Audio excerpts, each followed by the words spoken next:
Hello everyone, thank you for coming to my talk, which is entitled How Does the Chimpanzee Mind Represent Its Cultures? So in this talk I will be mostly talking about chimpanzees, but I generally think most of the arguments I'm making can be at least tested in many other species that have been shown to exhibit cultural variation. And this is actually quite a long debate which started with observation in macaques, in Japanese macaques and in chimpanzees. And we have had some authors that have been quite comfortable attributing culture to animals, while others have been more skeptical. So down on this slide, you can see that there have been like some psychological criticism as well as biological criticism. And in that talk in particular, I will focus on the psychological criticism. So in particular, there have been a lot of discussion on whether the different mechanisms of learning are the same, with their argument that human cultures are transmitted through imitation and teaching. And for example, regarding teaching, there's also this argument that human cultures are opaque compared to animal cultures, which would be more transparent, which would have led to an evolutionary pressure to develop a natural pedagogy. So for a long time, there was not much evidence of teaching in chimpanzees, with only a couple of observations by Christoph Busch in the 90s. But also more recently, we have this very interesting observation from Musgrave and collaborators showing that in a community that has a more complex tool set, there was more to transfer than a community that has less complex tool use behavior. So I think there is still the debate, and this data are quite interesting to consider in the following arguments I'm going to make in that talk.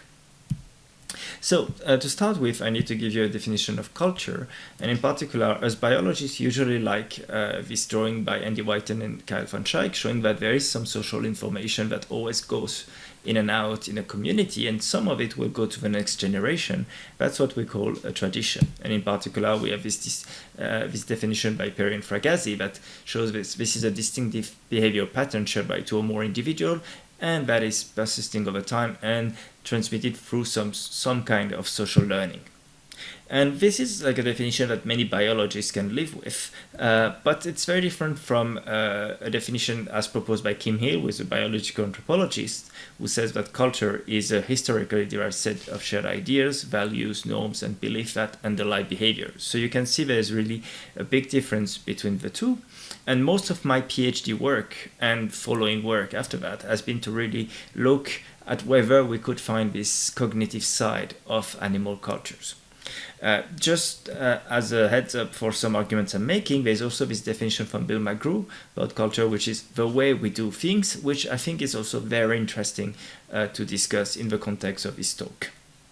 So as I said, most of my work has been about investigating this cognitive side of culture, and I've done that using what we call field experiment. And so here you have an example. We drill a hole, put some honey in it, and then we wait for the chimps to look at this experiment while they are walking without us being there, so it's really very natural looking.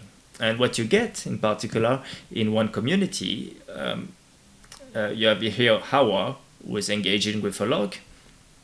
He's going to put his hand in the honey. So like right now he says, oh, there is some honey, and then he's going to use a tool that we've provided to manufacture what we call a leaf sponge.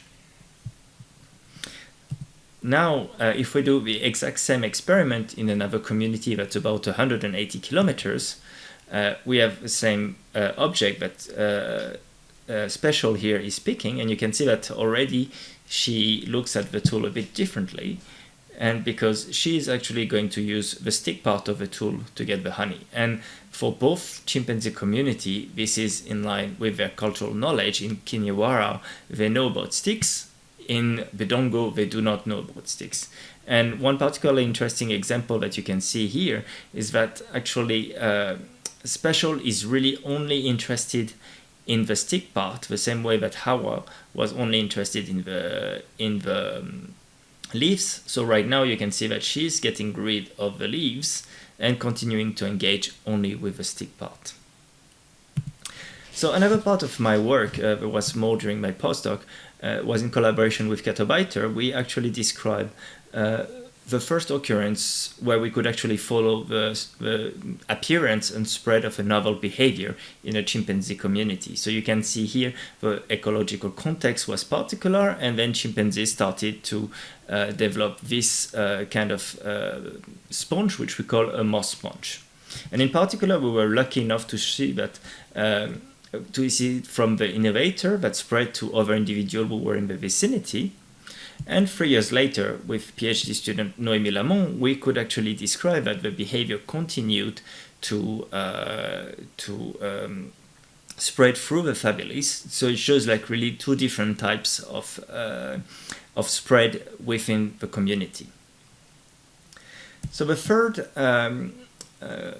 contribution I brought to the debate on animal cultures was also to bring a representational approach that was missing. And in particular, I introduced this with colleagues, this hypothesis, which we call the Jourdain hypothesis, inspired by the character from Molière, who had been speaking prose for 40 years without knowing anything of it. And we turned it for animal cultures, particularly apes, saying that apes have culture, but they may not know that they do. So what do we mean by this? We need to take a little representational detour.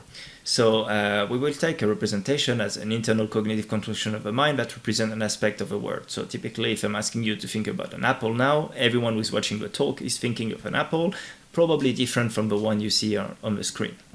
And we can use the same type of construction to talk about associative learning. For example, they can form an association between leaves and water, or like sticks and honey, and you can really form different types of communities with different cultures because they've just built different construction association in their minds. But that doesn't give much flexibility. So we can actually get more complex with what we call representations of representation or re-representation. And I'm using here the term introduced by Camilla Smith as a way to gain knowledge by reorganizing one's knowledge. So for example, you can get bananas and apples together as fruits opposed to broccoli that are vegetables. And you can do the same with your cultures, having a toolbox and a substrate box. And I do think this level of representation is very interesting because it's very flexible and can be used for many different things. For example, you can compare two types of tool use. So for example, here, leaf sponge and moss sponge. Or you can even represent another individual having a different state of knowledge, or at least associated with a different type of technique than yourself, and without having to attribute thoughts to this individual or yourself.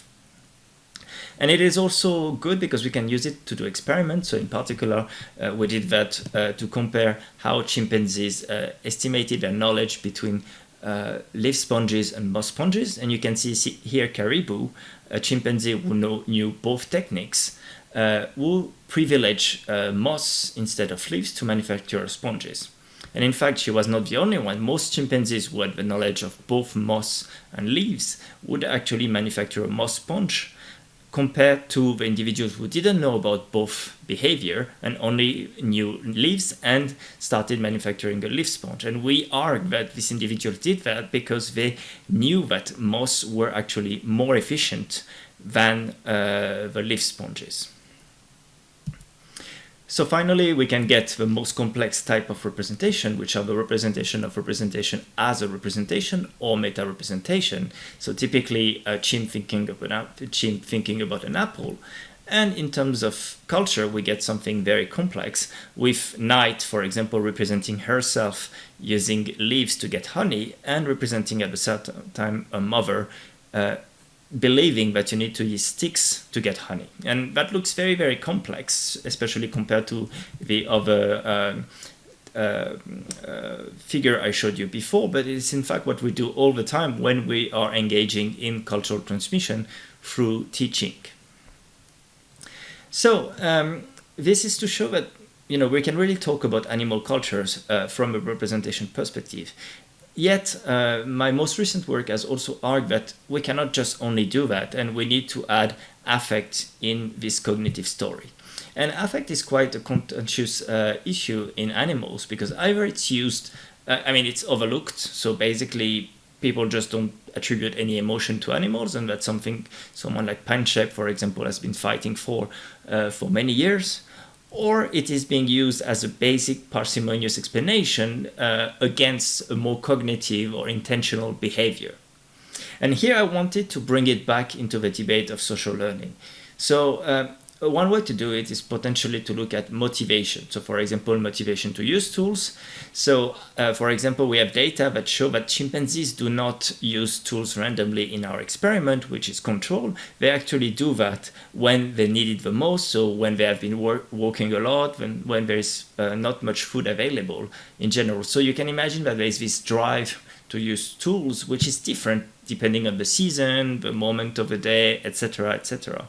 But in this talk in particular, I would like to take the remaining minutes to talk about a new model we developed, which is more concerned with the social transmission of value and through what we call affective social learning. So this is originally a framework that's been developed for developmental psychology by Clement and Dukes, and that really aims to fit together words that come from the affective literature, such as social appraisal, with words that come from social learning literature, for example, natural pedagogy.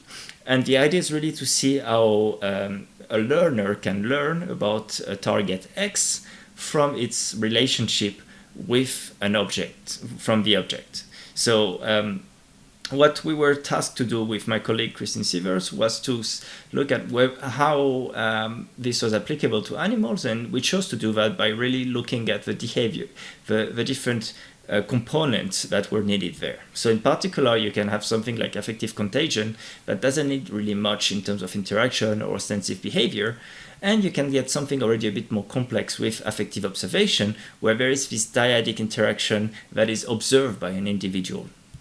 And in fact, this is something we believe can happen in the context of chimpanzee habituation. So for example, this female that recently emigrated could observe that chimps, resident males in the community, were actually very comfortable coming to sit right next to me. And they could really make their habituation, instead of being 5 or 6 years, which is the usual with wild chimpanzee, to a mere couple of weeks. So we can also look at affective social learning and how to do things. And in particular, it's hard to quantify interest in chimpanzees, but actively produced lack of interest can be interesting. So you can see here in this video that Auckland, the female you saw before, is a few years later with a baby in the community, and she's taking the stick out of his hand. Basically, don't play with that, we don't do that here. And this very much looks like nothing, but in fact, by age 10, chimpanzees in this community do not use sticks anymore. And I would argue that it's probably very different from communities such as in Gualalugu, where I don't expect females to actually actively take the stick out of the hands of their children right away. So at the end of the day, this is a case of social referencing where there is a triadic interaction with an object and where the action of a knowledgeable individual has a result on the learner. And we have here more ostensive behavior and so on. And probably also we have a need to have a more complex representation, such as re-representation, for this to happen. And you can still see that it is relatively similar, but yet probably a bit less complex than what we would need for natural pedagogy. So in general, all of these different informations, this new approach to social learning from the affective side is developed in a paper we are having out in a psychological review, where with developmental psychologists and philosophers, we are really looking at how much affect can really color a learning experience, and can also bring arguments about animal cultures, as well as the acquisition of culture in our own species, as well as language evolution. And to me, this is really the way to really combine all these different strands of cognition and affect that can really help us determine how much our unique cultures evolved. And rather than saying, okay, well, we are so very different, so cognitive and so on, that's probably not going to help us at the stage, and considering the debates have been showing. So we really rather need to have a push for continuity. Yes, we are very special as humans, but this this did not develop from nothing. So I thank you for sending this talk, and I'm happy to take questions.